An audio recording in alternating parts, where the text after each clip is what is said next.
जलनी वो बिनती ला सुन ले भवानी। जग जननी वो बिनती ला सुन ले भवानी। जगमग जगमग ज्योति जलत है चार मुड़ा फुलवारी वो दाई चार मुड़ा फुलवारी। जगमग जगमग ज्योति जलत है चारों मुड़ा फुलवारी हो दाई चारों मुड़ा फुलवारी। जग जलनी वो बिनती ला सुन ले भवानी। जग जननी वो बिनती ला सुन ले भवानी।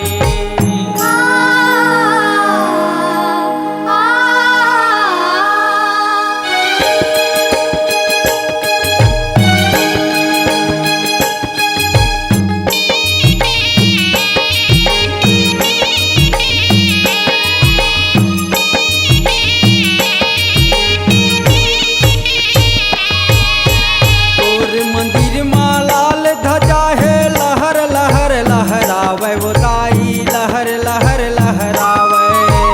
और मंदिर माँ लाल ध्वजा है लहर लहर लहरावे हो दाई लहर लहर लहरावे।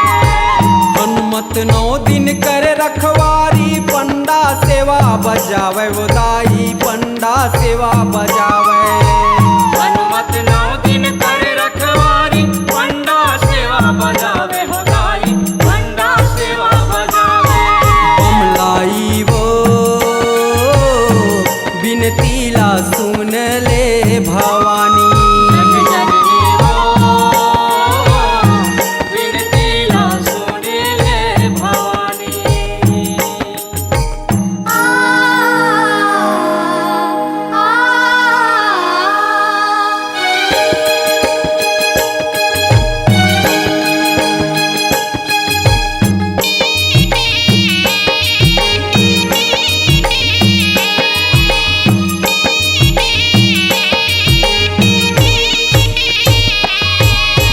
पान सुपारी ध्वजा नारियल कपूर के ज्योति जलावा वो दाई कपूर के ज्योति जलावा। पान सुपारी ध्वजा नारियल कपूर के जोत जलावा हो दाई कपूर के जोत जलावा। आगे नवरात्रि 9 दिन दाई तोरे च जस लगाव वो दाई तोरे च जस लगाव। आगे नवरात्रि 9 दिन दाई तोरे च जस लगावा हो दाई तोरे च जस लगावा। जग जलनी वो बिनती ला सुन ले भवानी। जग जननी वो बिनती ला सुन ले भवानी।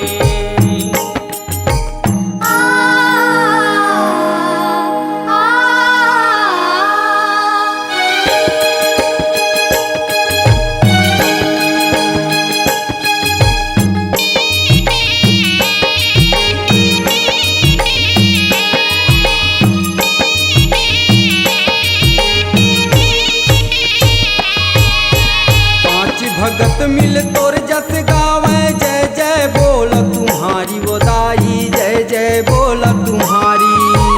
पांच भगत मिल तोर जस गावे जय जय बोल तुम्हारी हो दाई जय जय बोल तुम्हारी।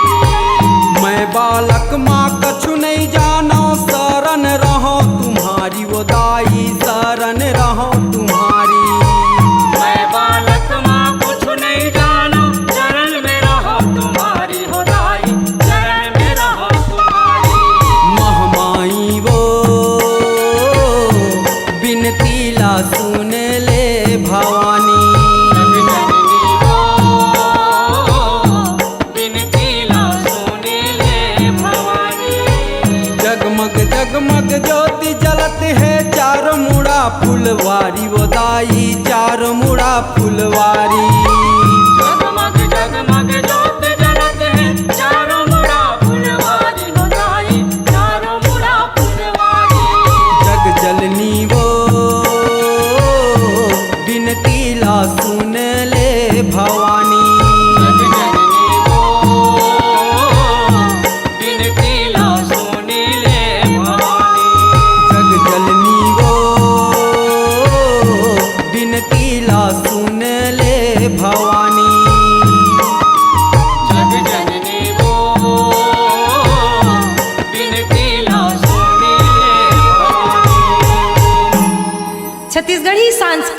लोक कला मंच मयारू दौना, ग्राम लावातरा, बेरला, जिला बेमेतरा, छत्तीसगढ़ की प्रस्तुति। कार्यक्रम हेतु संपर्क करें गणेश साहू, मोबाइल नंबर 7869461655 पर।